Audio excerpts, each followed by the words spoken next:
Hi guys, it's as I usually say, me again, and today is Sunday and it's the week before Christmas.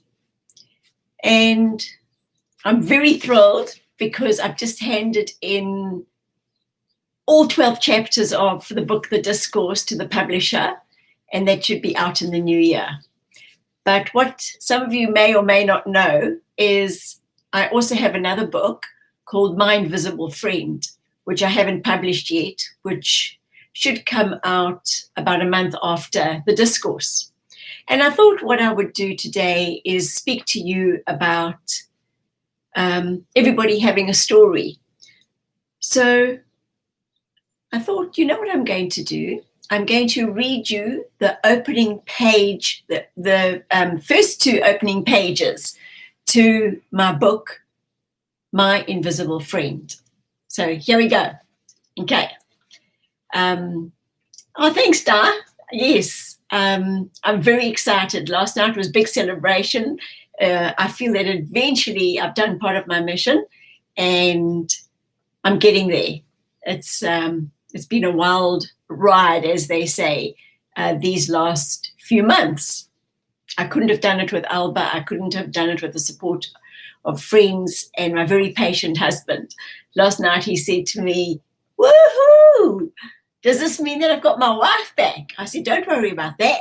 It means I've got Jill back." Who's Jill? Let me go and investigate and have fun with Jill again. I'm going to date myself. So after I've chatted to you, I'm off to the lake and I'm going to go for a beautiful walk and actually see what the sun looks like again and the birds and the trees. So here we go.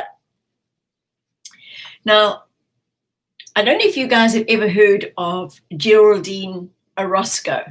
She is an amazing lady and she's an excellent teacher who teaches meditation, and she also does a lot of work about abduction. I think her session with Alba was 133. Excellent. Oh, pleasure, Di. Absolute pleasure. Now that I've finished the book, I should be able to do at least 3 of these a week. And then you'll get sick of me. Okay. So I was in our old home before we did the move, and I had woken up from my sleep and we had a construction crew going on next door. The neighbors were busy building a new home. And when I woke up, I seemed to go in a daydream, but actually it was a channel and it was my guides giving me the opening to my book. Okay. So I'm just going to read it to you. So Geraldine Orozco from Bay Area Meditation has a morning meditation that she calls GPAC: ground, protect, align, create. So I was in the middle of the align part and I hadn't even reached part when I fell into what felt like a dream state. But I now know that it's a state I operate from when I receive channeled information.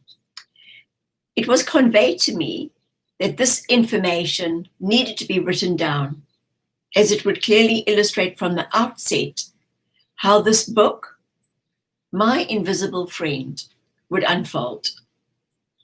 So in this channeling, I saw myself as a school teacher, and my pupils were very young, around 6 years old. In front of me were rows of little expectant faces looking up at me. I was told it was the start of their school life, and I had this one chance to engage with them fully. And how I approached them would be the difference between them becoming excited for the rest of their schooling or totally apathetic. So the children had been divided into 4 house groups, which is a system that they often use in British schools. Each house team wore their colors for the school sports day, and each color pitted against each other to see which team would be the ultimate winners. and all the house teams had been named after British explorers. However, this posed a problem, as the children in front of me were from many nations. So I was shown immediately that many of these children wouldn't be able to relate to the British explorers because it was foreign to them. And as a result, they wouldn't be fully connected to that house. So the instructions I then received was to name their groups after crystals or gemstones. And after they settled into their new groups, one little boy stood up and he said very excitedly, "Our group is called Lapis Lazuli, and we all love to sing. So we're going to call ourselves the singing group." His enthusiasm motivated me to suggest that we look up Lapis Lazuli on the classroom computer and see what it tells us. We were told that Lapis Lazuli came from nature, and nature was our friend, and that Lapis Lazuli was there to help our throat area. So my singers were very, very happy because they had a stone that would help their throats to sing. And my channeled state continued unfolding. And as it unfolded, I suggested that they share with me what made them happy or sad. And there was a buzz of excitement as they now had a chance to speak from their hearts and get off their little chests what had been bothering them and sharing what gave them joy. A beautiful little boy in the front, he said he was not happy, and he looked down at his desk with tears running down his cheeks. And he showed me his lunchbox. It looked like a large metal can with divisions and a lid. He said he was Indian, and his lunchbox was filled with Indian food. But at home they called it a tiffin, not a lunchbox. But when he opened it at lunchtime at school, the other children laughed at him because his food was different to theirs. So I asked them, all of them, to open their lunch boxes. There was not one meal that was the same. A few had the same fruit. Some had sandwiches, rolls, crackers, but the combination of what was on them were all different.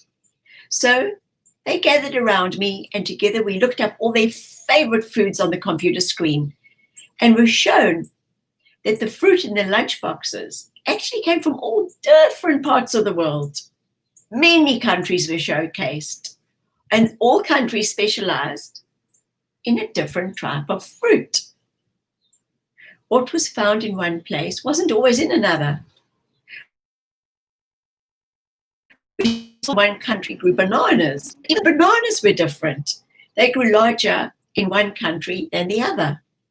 Big smiles emanated from their faces, as although so young, they realized that their differences were actually something to celebrate and not alienate, as they discovered with great surprise their favorite was ice cream, and that seemed to have come from China. So all the Chinese children in the classroom had the biggest smiles when they learned that new fact. And then a few received hugs from the other children through the sheer joy of connecting ice cream with them. And so friendships started blossoming all through the classroom. What a joyous place it had become. Suddenly, a loud banging woke me up as the construction crew had started working on the house next door. So, without doing the A's or the C of that GPAC, I jumped out of bed and I proceeded to write down very quickly all that had been shared with me. so that I could share it with you as advised. So what does this mean? What are they trying to say? Everybody has a story. My story won't be like yours. Yours won't be like anyone else's that you may know, just like the lunchboxes. Our lives will share a certain element that is similar, but our lunchbox arrangements will all be beautiful and uniquely different. We are all still unfolding. The story of our lives unfold a little more each day. So that's the beginning of my invisible friend. And it made me think about, where did we lose our innocence? Those little children had already started to differentiate one between the other. And so very quickly, through one little lesson, they were taught to love each other rather than discriminate against each other. For when they were little toddlers, as one of my sessions said, on a beach, a toddler doesn't discriminate. They just go out and have fun, and they chat and play with anybody they like. Actually, they walk up to total little strangers on the beach and just start playing with them. So we've got to start thinking about, why would you discriminate? And, you know, when I was finishing the last bit of typing yesterday of that book, one of the sessions really hit on it. And it said, why would you judge somebody that's white or Indian or Chinese or any other nationality? Excuse me. Because in one of your incarnations, you were that your very self. So why would you judge yourself? So, I mean, they say that is the cosmic joke. That's what they laugh at, is that we run around being so absolutely ridiculous because we don't even know who we are. You know, just another adventure.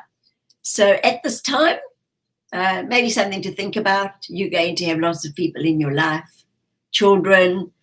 Oh, got a bit of a tickle.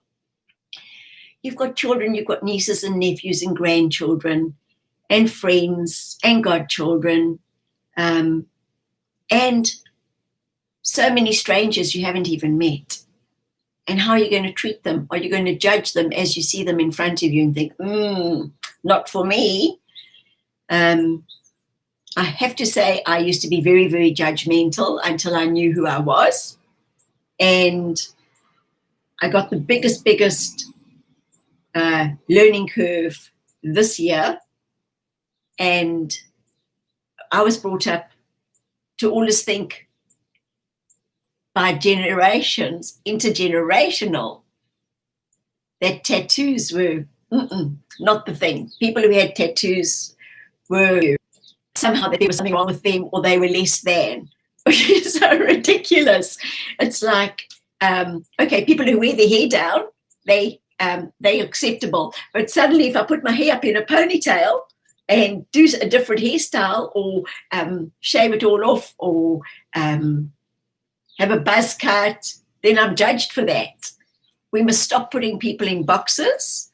It's time to get back to our innocence, and it's time to start opening up our heart chakras.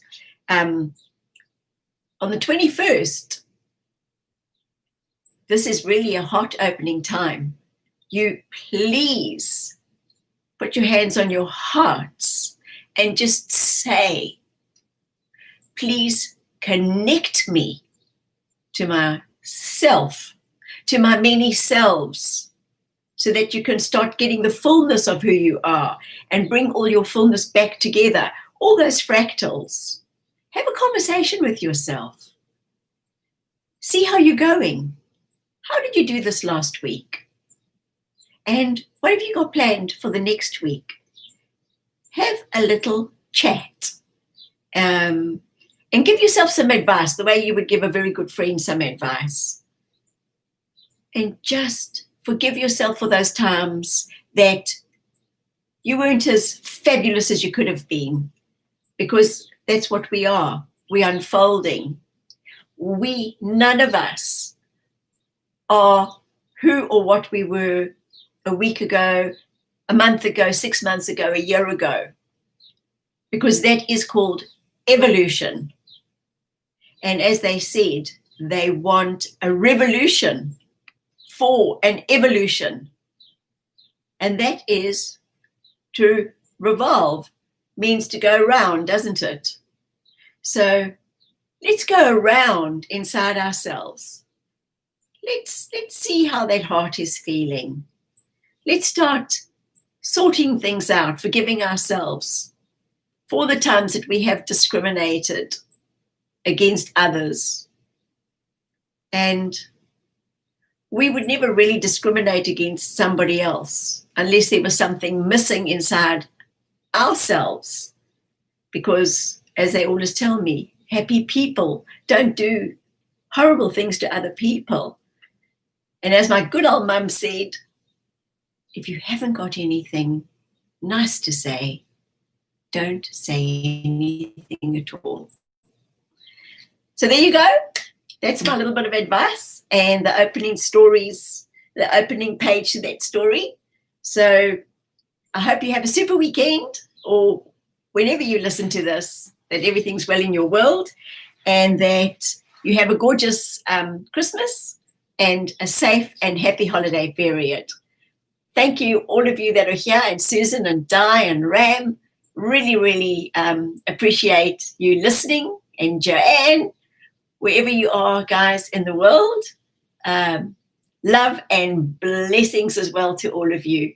Okay then, lots of love. Cheers.